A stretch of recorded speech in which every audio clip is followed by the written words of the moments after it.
So by now, it's no secret that I have played the Nintendo Switch at the Toronto event last Saturday, and I really enjoyed my time there. I had the opportunity of playing multiple games, but sadly, I couldn't play them all in the 3 hours I was there. I played one of the March 3rd launch title, Super Bomberman R. If you've played a Bomberman game in the past, whether it's on the NES, the SNES, or the latter titles, you'll feel right at home with this one. So, to begin, you have to select your Bomberman, which all have different colors and different personalities. The Nintendo rep that played with us was really clear about that fact. They all have a different personality. For example, the yellow one is all happy and jolly, the blue one kinda looks tired, and the red one looks angry, and so on. From what I've seen, they don't have any different abilities, they all play the same. One of the things I've noticed is that once you chose your character, well, you get to pick your little head antenna thingy, although there were none to pick from in this build. But I guess in the final game we're gonna be able to pick other things. Now for the main game, well, it plays like any Bomberman game, to be quite honest. You drop bombs, you break walls, and eventually you kill your opponents by trapping them in the explosions. The power-ups present in older Bomberman games are all there too, so it's super fun. I've been told there's a single-player mode, but I have yet to see what kind of gameplay it offers. It wasn't available in this demo. Super Bomberman R will launch on March 3rd along with the Nintendo Switch, so it's definitely a good pick if you want a fun little multiplayer game. Another game I was very excited to play was Splatoon 2. If you watch my live streams, you know I love this game to death. Splatoon 2 was actually the first game I tried at the Switch event. Now, sadly I don't have a lot of gameplay because my camera did not focus and I didn't notice. But I guess it's pretty much everything you expect from Splatoon. 2 teams, 8 players, 3 minutes, let's go! From what I've played so far, it's just like the original Splatoon, but with new power-ups and new special abilities. One of the coolest special ability was the jetpack. It was so much fun to use. The Nintendo rep did not want to tell me anything about the single-player campaign, but then again, the funnest part of Splatoon is the multiplayer aspect. This time, you'll be able to play online just like the Wii U version, but you'll also get to play on some local gameplay using the Nintendo Switch Local Play. Now that sounds really cool. Now imagine you go to conventions, people are gonna bring their Switch, and you're gonna play this so much with everyone. This is gonna be so fun. Splatoon 2 is set to release this summer, so I can't wait for it. The next game we played was ARMS, the brand new IP that Nintendo announced. In this game you hold the Joy-Con like you would hold 2 boxing gloves and you have to punch and fight your opponent. The thing is, all of the characters have some sort of springs attached to their gloves, so you can tilt the Joy-Con and the spring will move in that direction. I wasn't too sure about this game because it relies a lot on motion controls, but you know what? It works like a charm. Like really, I hate to admit it, but this right there is a game where motion controls are a must. They really make the game better. I've been told you can play it without motion controls, but trust me, it's one of those few games you'll want to play with the motion controls on at all times. They are really responsive and the game is very fun.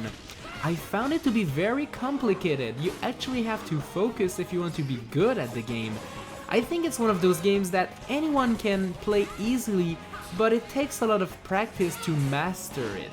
ARMS is coming soon, in spring of 2017, and trust me, you'll want to pick that one up. And now, for our next game, I played Sonic Mania. I played this one in 2 different Switch configurations. I played it on the TV using a Joy-Con, and I also played it in tablet mode using both Joy-Con and the Switch screen. It's a really fun Sonic game, and it's really reminiscent of the classic Sonic games for the Sega Genesis, and you know, obviously this is what they were aiming at.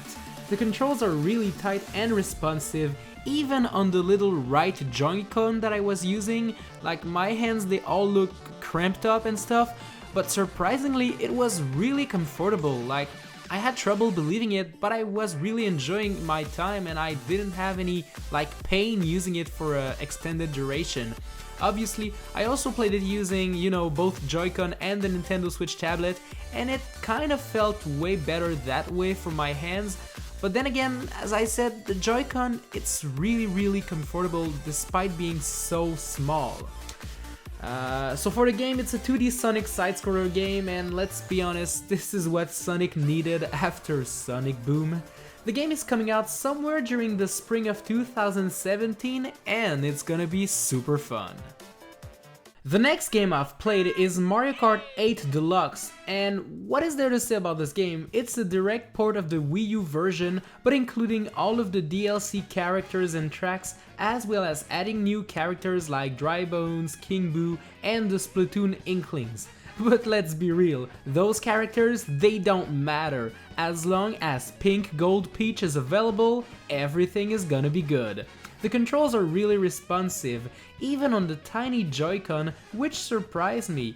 Obviously, I recommend you play this game using both Joy-Con or using a Pro controller, because I can't imagine myself playing on a tiny Joy-Con for hours upon hours. I've noticed they also added a little automatic steering antenna to the karts. What this does is help you make sharper turns if you're having trouble making them. It's really fun for beginners, but I really didn't like it as much. Like, if I suck at the game, don't pretend I'm good, just tell me I'm bad. The big novelty from this game is the brand new battle mode tracks.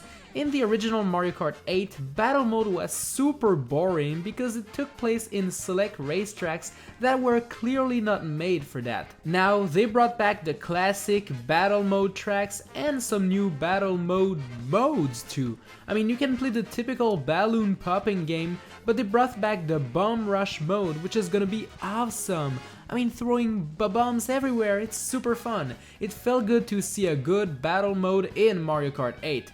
It's really all it was missing on the Wii U version, really. Mario Kart 8 Deluxe is coming out on April 28th this year, so be on the lookout for live streams using this version of the game in the future. There was also a place where you could play Just Dance 2017, but it's not really my cup of tea, it's not really my type of games, and I'm not really a good dancer at all. But the thing is, like, while I was waiting to play 1-2 Switch, which I'm gonna talk in a second, well, I was in line and, like, this Mario mascot there, he just started dancing, playing Just Dance 2017 with all the girls that were there, and it was really hilarious. Like, look at Mario, he's got some moves, man. That was funny. But now let's get to the good stuff. 1-2 Switch, alright.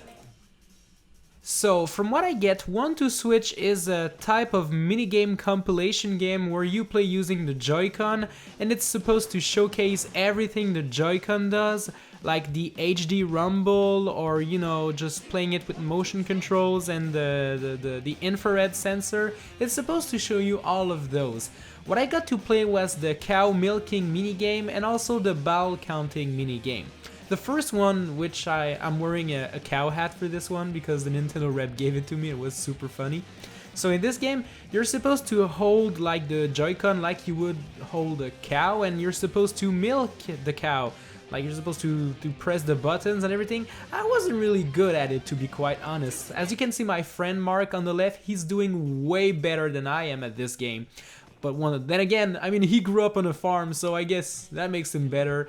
Now, I know that's just excuses. I was really bad. I guess I didn't really get the game, but it was super fun nonetheless. The second game we got to play was the ball counting minigame. In this one, you hold the Joy-Con, and it's like you would hold a wooden box, and there would be balls inside the box, and you actually have to move the Joy-Con, like balance it left and right, shake it.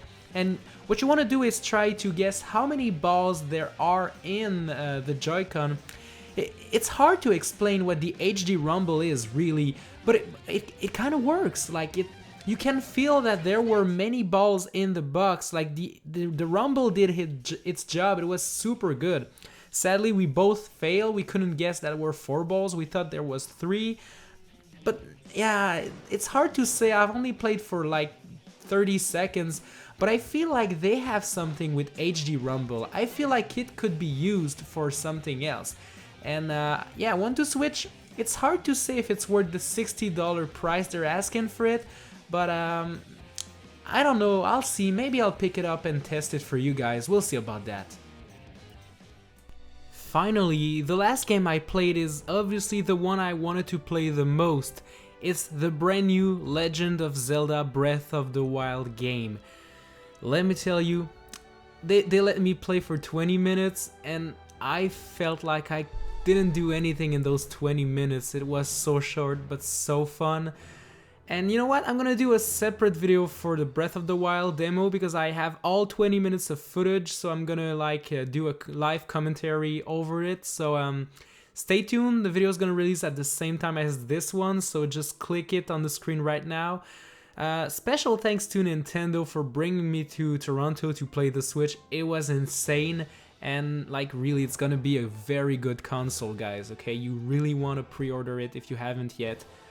If you can, because I know it's not easy to pre-order right now, but Nintendo's working on it, they told me, so yeah, that's about it. Thanks a lot for watching this video, give it a like if you liked it, and be sure to watch the Zelda one, okay? I'm gonna put the link right now in the screen and in the description. Alright, see ya guys.